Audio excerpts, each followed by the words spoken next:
Okay, so we're back in Google Data Studio, and our goal is going to be to use that previous market cap column that we just took all that time calculating to our advantage. So let's go ahead and go to Resources, Manage Data Sources, so that we can bring that new column in there. Because remember, we just made it. So if you go to Edit and you look in here, you're not going to see previous market cap in here. It's not in here yet. What we have to do is we have to actually reconnect to our data set. So we'll say done, edit. Let's see here. I was just there. So this is a little bit tricky. You have to hit edit, and then you actually go back to edit connection, and then you can hit reconnect. And then it's going to say, hey, you've added these new fields, and we'll say, yeah, I did. And we'll apply them, and then they will be inside of your data set. Previous market cap is a number. Cool. And we'll hit done, and we'll hit close, and then just for everything, we'll hit refresh data just to make sure that we got that down. And then remember when we did that that tab, let's rename that to say changes in market cap. Right, and all we have over here is just a little broken chart that does nothing. But let's go ahead and add in a table of bars, because this is how I like to do these. And what we'll do is we'll go and we'll do, what I want to show is the difference between the previous and the current market cap. So this should be pretty easy to knock out here, and we're just going to calculate it all inside of Google Data Studio on this side. All right, so what we're going to do with our new chart, first and foremost, let's filter down to Doge. We'll put our Doge filter on, and then let's get our dates correct. So we'll add in last updated.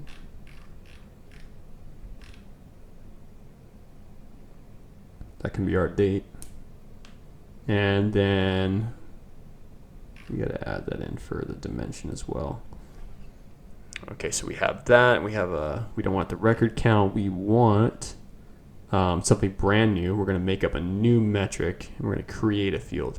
So we'll say, we're going to call this market cap gain or loss.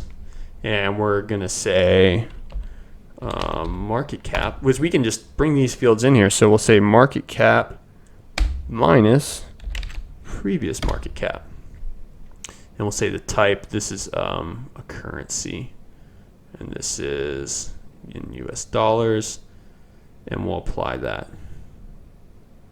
And let's go ahead and see if we can get this to show up in a like a dollar figure here.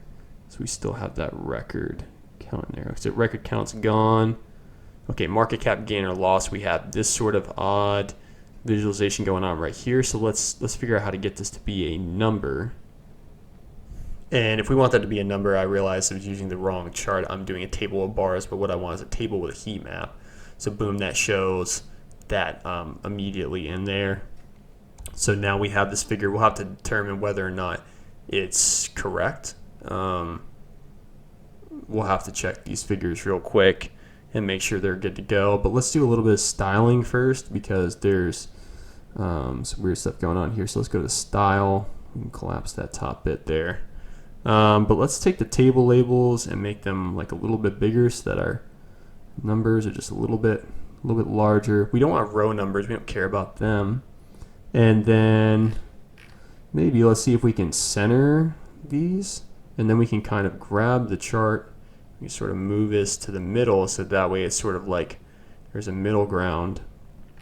And then let's see from here. I think we're doing good on style. We want to change this last updated one. We're going to make sure that's reflecting something that sounds like English, so something like date. And this is set to date and time, but we could just do, there we go, just date. That'll work just fine. That looks pretty clean to me.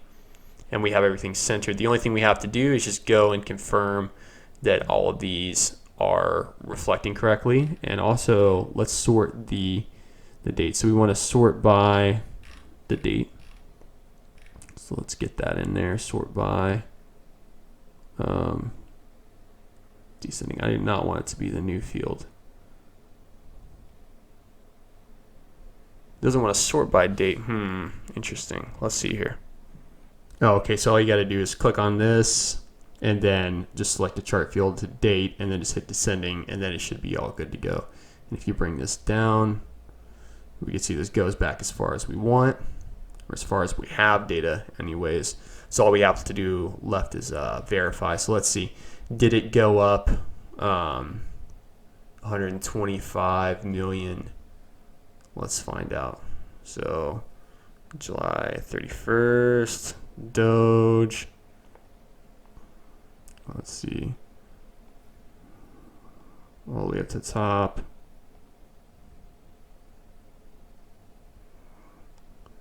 Last updated. So 31. What was Doge at? I think that's. I gotta filter down to Doge only. There's Doge on the row 23. Let's go over and see. What was the market cap? It was this.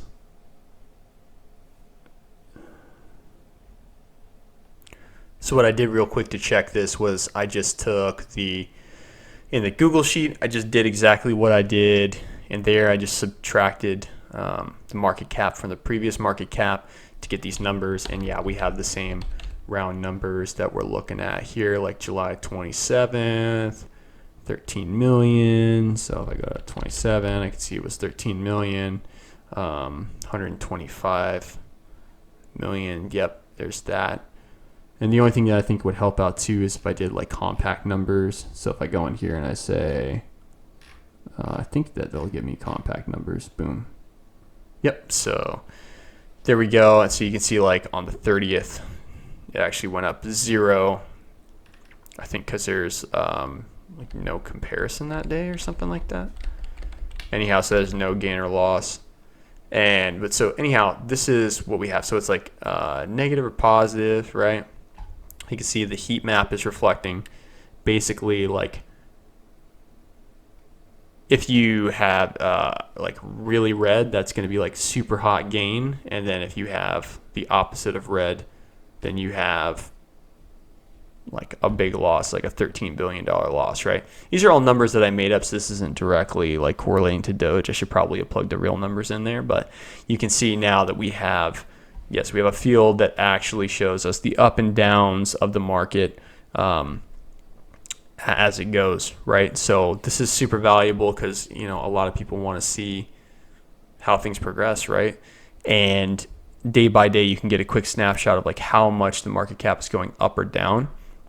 And that's super valuable to help you figure out where the entire coin is trending. So that's why I care about getting this metric. But it's an interesting exercise in manipulating the data, working with it, and actually getting something that's valuable out of it. So I'm going to delete those columns because they were just for practice, and we're good to go now. So now that we got this part right here, we'll just in the next video do some like finishing touches and just sort of clean this sheet up and share it out.